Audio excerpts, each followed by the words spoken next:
Maaari bang tumayo ang lahat para sa ating panalangin? Silva, maaari mo bang pangunahan? Tayo ay manalangin. Panginoon, maraming salamat po sa araw na ito na ipinagkaloob ninyo sa amin. Naway gabayan niyo po kami sa mga gawain sa araw na ito. Sana po ay gabayan mo din po ang aming kurog na siyang magtuturo sa amin. Amen. Amen. Magandang hapon mga bata. Magandang hapon po, Binibining Marichan. Kamusta kayo? Maayos lang ba ang lahat? Mabuti naman po. Masaya ako kung ganon. Maaari bang tumayo ang lahat para sa ating ehersisyo? Alam niyo ba ang kantang Chikading Chikading? Okay, gawin natin ito ng sabay-sabay. Chikading Chikading, naglupad-lupad. Chikading Chikading, naglupad-lupad. May 5 ka-chikading, ni batok sa sanga. Ang usami lupad, upad na lang sila. Chikading Chikading, naglupad-lupad. Chikading Chikading, naglupad-lupad. May 4 ka-chikading, ni batok sa sanga. Ang usami lupad, tulo na lang sila. Ding chikading, naglupad-lupad. Ding chikading, naglupad-lupad. May 3 ka-chikading, ni batok sa sanga. Ang usami lupad, 2 na lang sila. Chikading, chikading, naglupad-lupad. Chikading, chikading, naglupad-lupad. Ang usaga chikading, ni batok sa sanga. Ang usami lupad, wala na lang sila. Chikading, chikading, naglupad-lupad. Chikading, chikading, naglupad-lupad. Okay. Ngayon ay maaari nang umupo ang lahat. Mayroon bang lumiban sa ating klase ngayon? Wala po, teacher. Magaling! Bigyan natin ng 5 palakpak at 5 padyak ang ating mga sarili. 1, 2, 3, 4, 5. 1, 2, 3, 4, 5. Ngayon ay bago tayo dumako sa ating talakayan, ngayong araw ay ating munang aalamin ang mga alipin sa silid-aralan.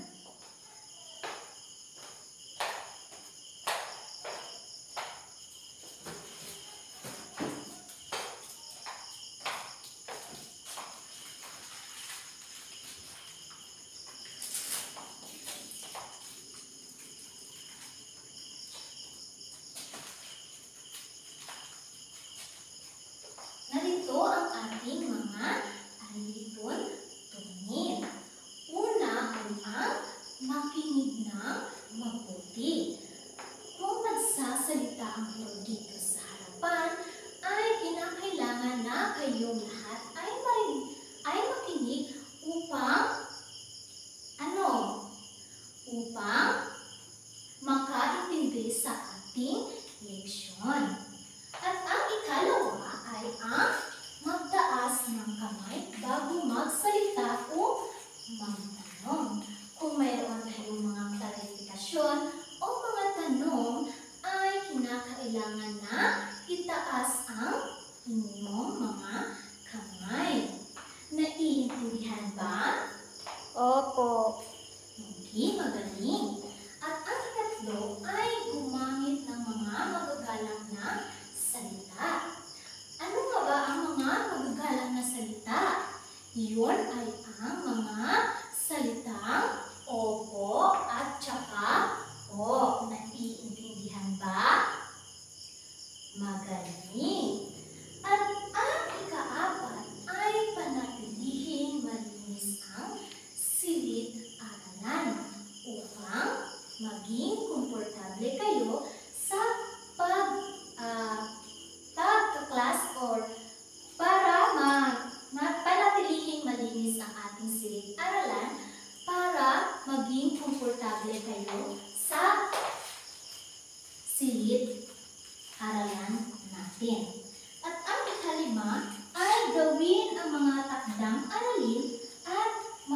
makibahagi sa mga aktibidad na ating gagawin dito sa silid-aralan.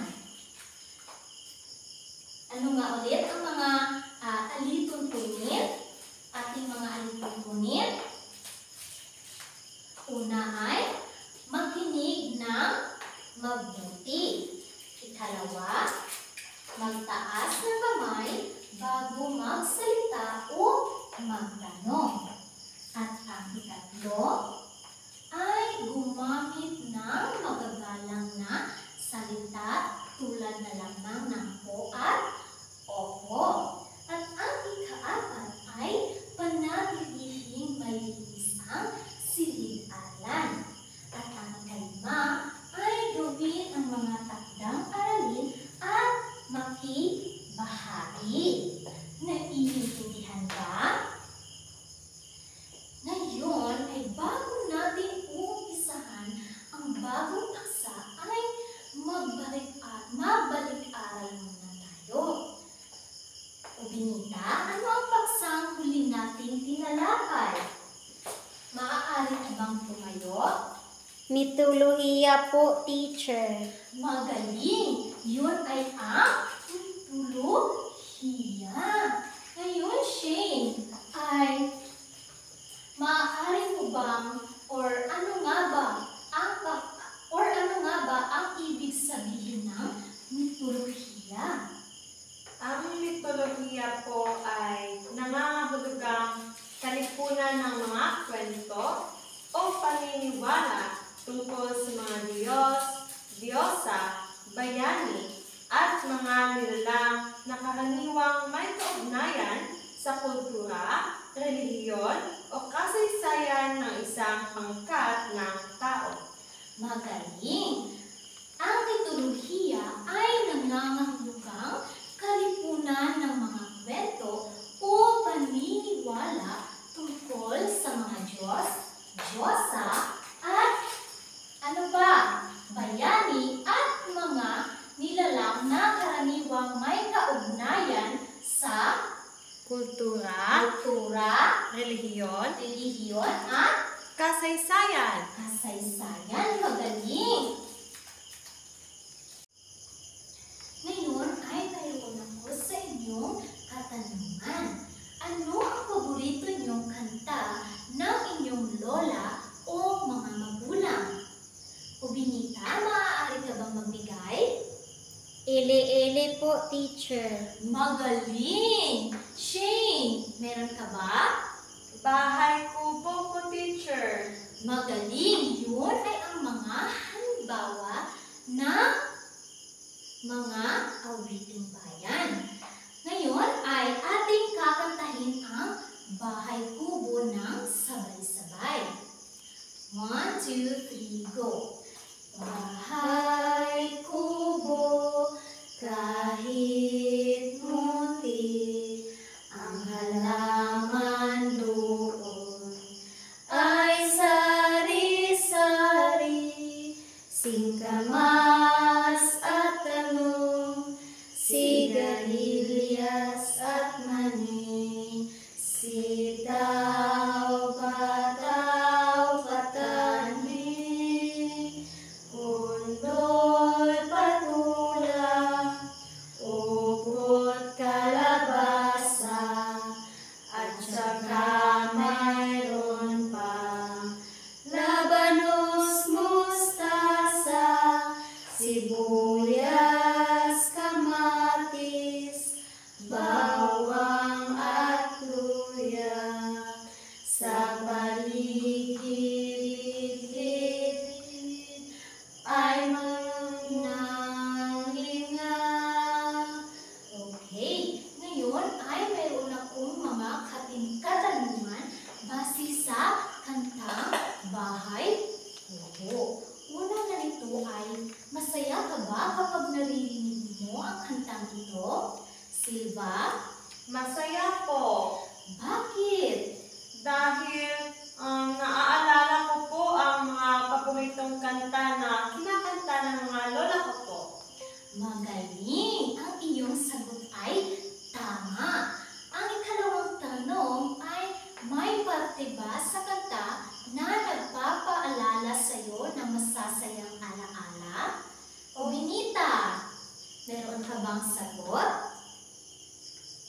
po, teacher. Karen, Mayroon po. ano naman ito? Maaari mo bang i-share sa amin? Yung sa last part po, teacher, sa paligid-ligid ay puro linga sapagkat marami pong mga halaman. Magaling ang iyong sagot ay tama. Ngayon ay tatalakhayin natin ang mahalagang bahagi ng panitikang Pilipino. Mayroon ba kayong ideya kung ano ito? Ito ay awiting bayan. Magaling. Ito ay ang awiting bayan.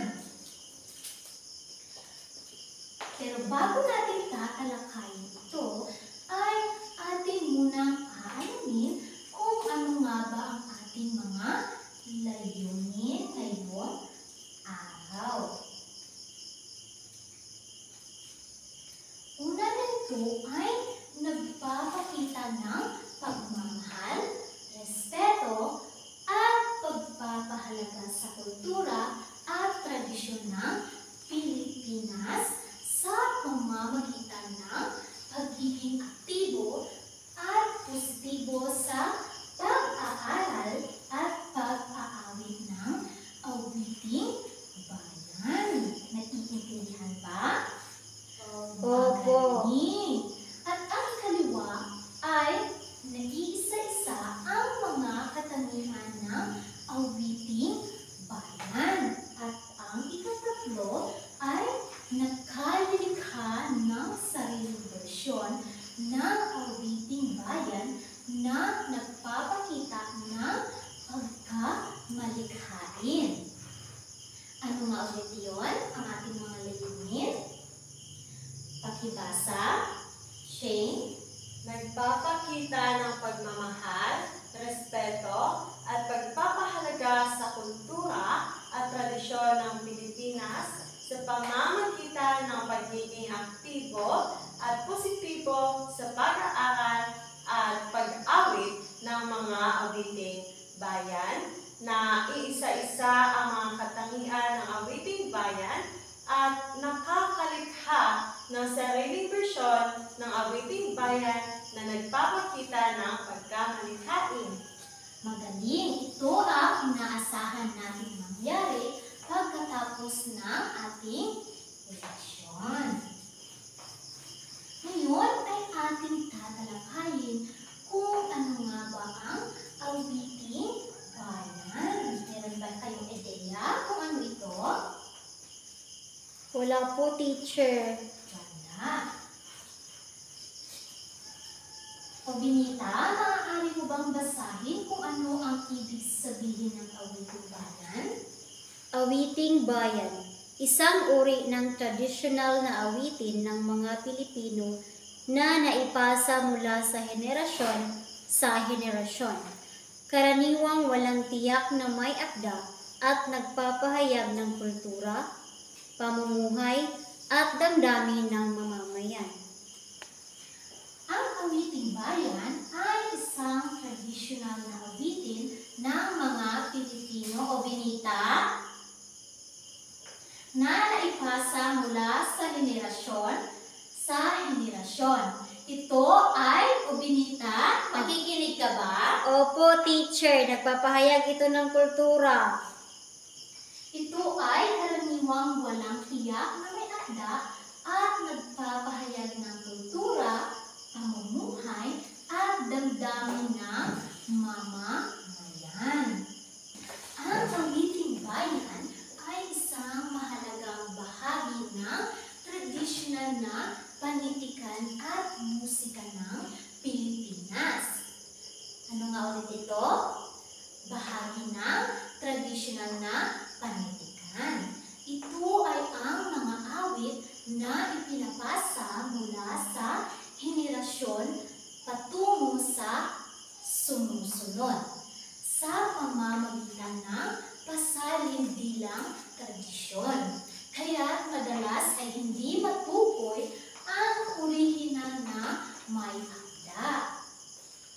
At ang awiting ito ito ay sumasalamin sa kultura, pamumuhay, at damdamin ng mga mamamayan. Ano nga ulit ito? Awiting bayan? Okay, traditional na awitin ng mga Pilipino. Magaling at nakikinig ng mabuti. Narito ang mga halimbawa ng awiting bayan.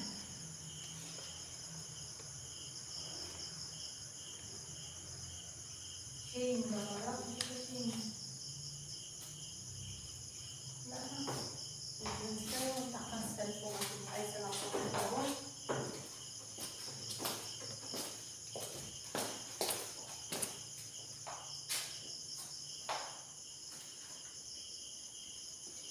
Narito ang mga halimbawa ng awiting bayan. Una nito ay ang ili-ili, tulog, anay, at saka ang bahay kubo, leron-leron sinta, at saka si Telemon. Meron pa ba kayong ideya kung ano pa? Magaling o binita. Ang iyong sagot ay tama.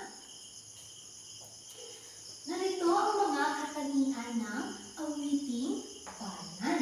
Una na nito ay walang tiyak na may akda o hindi alam kung sino ang sumulat ng isang awiting bayan, tulad na lamang ng ili-ili, tulog, anay. At ang ikalawa ay isinasalin-salin sa pamamagitan ng salinlahing salita o oral tradition. Kaya walang tiyak na.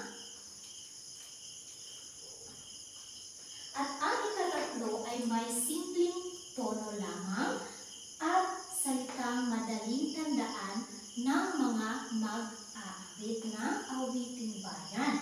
At ang ikaapat ay naglalarawan ng pamumuhay, kultura o damdamin ng mga Pilipino. At ang ikalima ay ginagamit sa iba't ibang okasyon gaya ng pagtatanim, pag-aani, at saka paglulusa. Ngayon, Karen, ay maaari mo bang basahin ulit ang mga katangian ng awiting bayan? Mga katangian ng awiting bayan. Walang tiyak na may akda, hindi alam kung sino ang sumulat. Pangalawa, isinasalin sa pamamagitan ng salinlahing pasalita, oral tradition. Pangatlo, may simpleng tono at salitang madaling tandaan.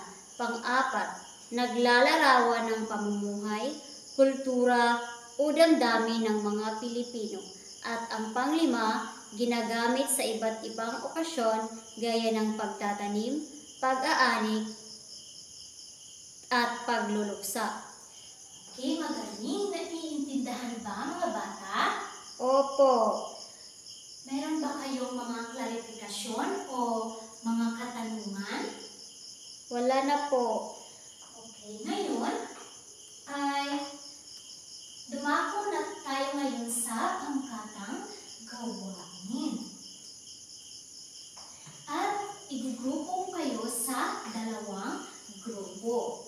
Ito ang group 1 at saka ito ang group 2. Ang panuto ay lumikha ng sariling bersyon tulad ng kanta tungkol sa kanilang or sa inyong barangay o pamumuhay ngayon. Ang halimbawa nito ay tindahan sa kanto. So, kayo ay gagawa ng sarili ninyong bersyon ng awiting bayan at ito ang mga kamatayan sa pagmamarka. May kabuuang puntos na 50%. Ang nilalaman, 11 puntos. Pagkamalikhain o kung paano ninyo ginawa or ang inyong pangkatang gawain, 15 puntos. Kaayusan, 10 puntos. Kooperasyon, 10 puntos. Ang may kabuuan ang puntos na 50%. Ngayon ay tapos na ba kayong gumawa? Opo. Okay. Ang unang pumunta dito para magpresenta ng kanilang ng pagtatagawain ay ang Group 1. Okay. Magaling. At ngayon naman ay ang Group 2. Maraming salamat. At talaga namang nauunawaan ninyo ang ating leksyon ngayong araw. Bigyan natin ng 5 palakpak at 5 padyak ang ating mga sarili. 1, 2, 3, 4, 5. 1, 2, 3, 4, 5. Very good. Ngayon ay mayroon ako ditong mga gabay na mga katanungan. Kung kayo nga ba talaga ay nakikinig sa ating leksyon. Una ay paano natin maipapakita ang pagmamahal at respeto sa ating kultura at tradisyon sa pamamagitan ng pag-awit ng mga awiting bayan. Joyce, maaari mo bang sagutan? Okay, magaling. Ang iyong sagot ay tama. At ang ikalawang tanong, bakit mahalagang maging aktibo at positibo sa pag-aaral ng mga awiting bayan? O Binita? Magaling. Ang iyong sagot ay tama. Talaga namang ikaw ay nakikinig sa ating leksyon. At ang ikatlo ay paano nakakatulong ang mga awiting bayan sa pagpapanatili ng tradisyon. Shane, maaari ka bang sumagot? Nakakatulong ang mga awiting bayan sa pagpapanatili ng ating tradisyon, teacher, sa pamamagitan na ito ay ginagamit natin upang mas maalala natin ang ating mga tradisyon. Magaling. Ang iyong sagot ay tama. Bigyan natin si Shane ng 5 palakpak at 5 tadyak.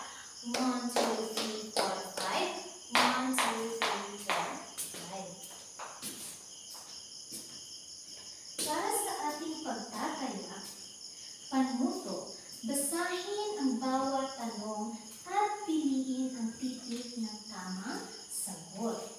Isulat lamang ang titik ng mga tamang sagot sa sagutang papel.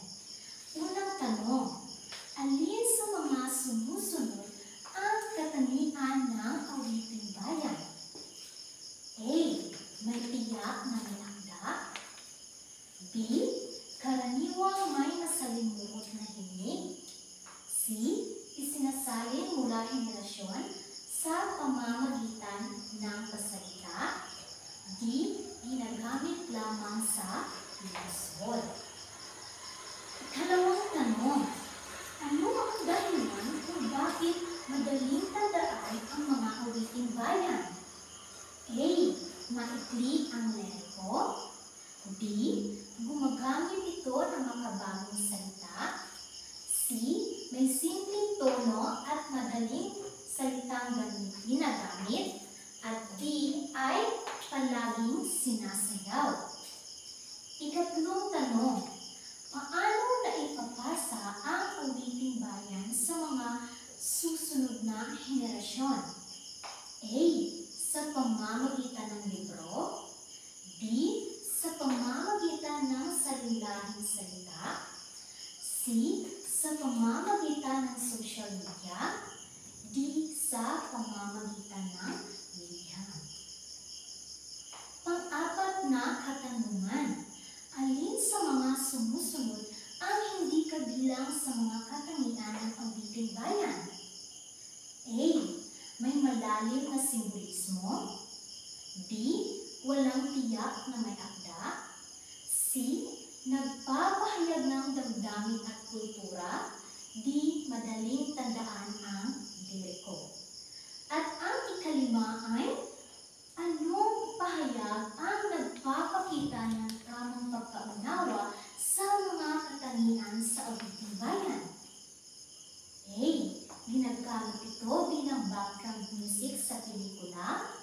B. Nagpapakita ito ng kultura at damdamin ng mga Pilipino. C. Nilikha ito ng mga modernong manunulat. D. Ginagamit lamang ito bilang pampatulog. Okay, tapos na ba kayong magsagot? Magaling, ipasa ang inyong mga papel sa harapan. 1, 2, 3, 4, 5.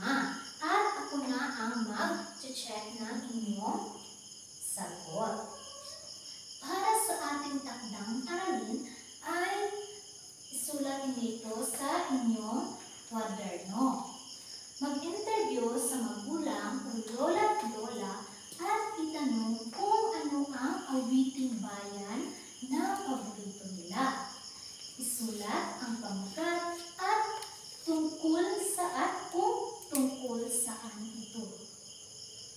Okay, kayo ay mag-i-interview na inyong mga magulang kung ano ang kanilang mga awiting bayan na paborito nila. At isulat niyo ito sa kwaderno. Naiintindihan niyo ba? Magaling! Ngayon ay maaari bang magsitayo ang lahat para sa ating